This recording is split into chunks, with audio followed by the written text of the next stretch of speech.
Please welcome Jack Ma.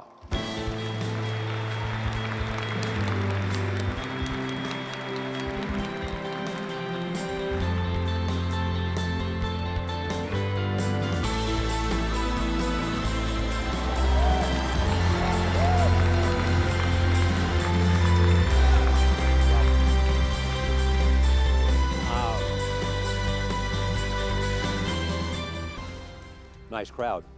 Thank you. What brings you to Detroit?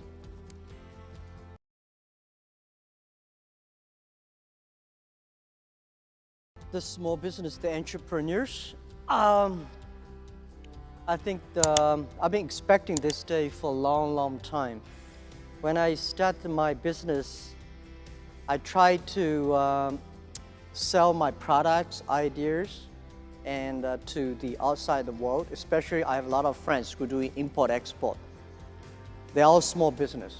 10 years ago, they could not go because they don't have visa, they don't have money, they don't have this, and don't have that. And I said, someday, I hope Alibaba can build up a platform that all the small business can sell across the board easily, efficiently, and cheaply. So after 10 years, things like that, we just started. So you hope that they take away from this meeting an idea that there's this huge market in China. Yeah. And people who want to buy what they sell. Yep. I hope that, as I say, in the past 30 years, USA domestic consumption was the engine of global economy. And I told the people at that time, I say, if you miss the opportunity of selling your products to the world, to the USA, to the Europe, you may miss the chance. And today I want to tell the people that if you miss the opportunity of selling your products to China, you will miss the opportunity, you will miss the future. Next year, China will be a larger market than all other markets combined. The single biggest market in the world. But you said an interesting thing to me as we talked. You said, I want everybody in this room to know that if I can do it, they can do it. Yeah, when I started my business in 1995, it was very difficult. I had an idea. I invited 24 of my friends in my apartment because that year I went to Seattle, my first trip to the USA. In Seattle, I discovered internet. And I think this thing in the future may change the world.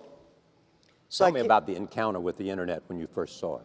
Yeah, I went to the Seattle, and a friend of mine, he had a small office with like 4 or 5 computers. I never touched computer in my life before because computer was so expensive to me and so complicated.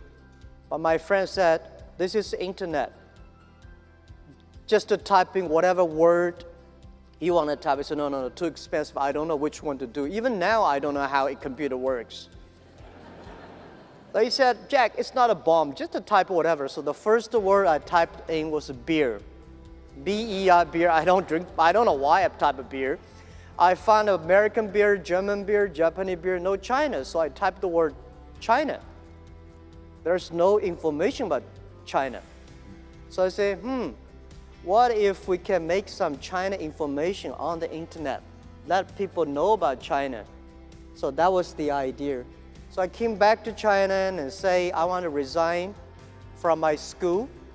You were a teacher? I was a teacher. I've been teaching in the university for 6 years. So I said, I want to do it. I invite 24 of my friends to my apartment. After 2 hours of explaining what I'm going to do internet, and 23 of them say, forget it. He said, this thing never worked because there's no such thing called internet in the world. You know nothing about a computer, so why you want to do this? And only one people, he said, Jack, if you want to try it, just to try it. But if there's something wrong, just come back. And after a whole night thinking, I say, I still want to do it.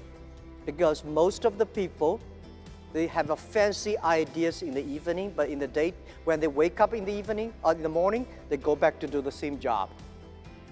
We have to do something different. So from there, I started my business borrowing $2,000 from my relatives and friends. So that was my trip. I call myself like a blind man riding on the back of blind tigers. And those people who are expert of riding horses, they all fall down, and I'm still surviving. Was that the beginning of Alibaba? That's the beginning of China Pages. Alibaba was 1999. Since 1995, I started business. I almost failed every project, never survived. So 1995, I got an idea, say, if China is going to join WTO, a lot of Chinese products is going to sell across the board. So if I can make a site that can help Chinese products selling outside and helping the small business in the other country sell to the other part of the world, that was the concept. So 1999, I started Alibaba in my apartment. You have said to me before also that in your mind, 1, 2, 3 is customer, Yep, employee, and shareholder. shareholder. Yeah. So when you tried to borrow that $2,000, you didn't tell that person that he was number 3. Well, the $2,000 was from my relatives, my parents, and all of friends I got $2,000. But when I raised my money for IPO, even for the when Alibaba IPO in the New York Stock Exchange, we raised $20 billion. I told the investors, we've been believing customer number 1, employee number 2, shareholder number 3. And people say this is against our American investor philosophy. I remember one of the investors said, hey, Jack, you know, if I know you are shareholder number 3, I would not have bought your stocks. I say, sir, please sell it.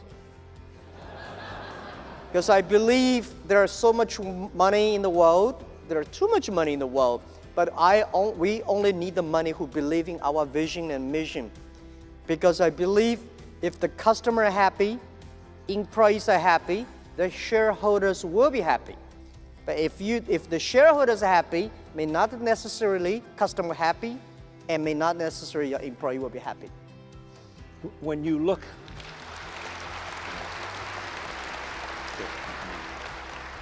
how important has 2 things, trust and culture, been? Well, trust is the most important thing, as we discussed this a few minutes ago. If people give me, when I had no money, because when Alibaba started, 18 founders in my apartment, I told everybody, say, put all your money savings on the table, leaving the money for 10 months food and room, rent yourself. The money you have put on the table, I want to gather the money, and nobody should borrow the money from parents. Nobody should borrow money from friends, because I don't want to make your parents and friends bankrupt because doing Alibaba. So 18 people, we gathered $50,000. We started Alibaba in my apartment. And those people, actually, none of us have money. But if somebody say, I give you $1 million and I give you trust, which one I would choose? I choose those people who give me the trust, because it's the trust that make us be united. It's the trust. I think 18 founders, they trust me. Because they trust me, I have to be very loyal to them and loyal to the mission that we have. I think a lot of entrepreneurs know that I hate people work for me. I want people work for the mission that we agreed together. Because you don't want people work for me, because people like me, when I look further, this guy's handsome. When I get closer, he's so ugly. Everybody in the world is the same. You should not get closer. Further is good. So you think, oh, Jack is great, but if you get closer, not necessarily. I will be angry, I will be unhappy, but when people trusting in you, That's the most valuable things